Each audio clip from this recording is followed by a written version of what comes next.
Meanwhile, a Northeast Iowa man terminated this week as a national park ranger. It happened just in the last 2 or 3 days, a part of the Trump administration's cuts to federal probationary employees, trying to cut the size of federal government.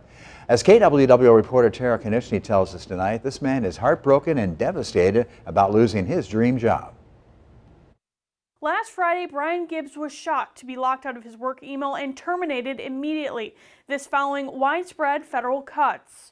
My supervisor had sent me a text message saying that she was CC'd on the email from the upper administration that said I had been terminated. So I asked her to send that to my personal email. That day marked the end of Gibbs's role as an education park ranger at Effigy Mounds National Monument, a site with over 1,000 years of history and a sacred place for many. I loved, having discussions about the value of these places. On Valentine's Day, Gibbs shared a heartfelt Facebook post expressing his devastation over losing his dream job. The post quickly gained thousands of likes and shares. I hope that it brings some peace and comfort and, continues to tug at the heartstrings and the minds of people, helping them recognize that real people's livelihoods are being affected. The outdoors had always been a part of Gibbs's life. While in college at UNI, Gibbs explored his passion for nature and the National Park Service. He worked as a park ranger at Glacier National Park before coming home to eastern Iowa to serve at Effigy Mounds.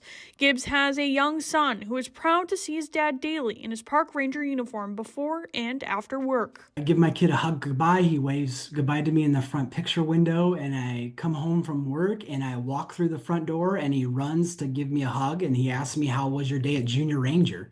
When asked about his future, Gibbs said he plans to continue sharing his love for nature through writing and photography.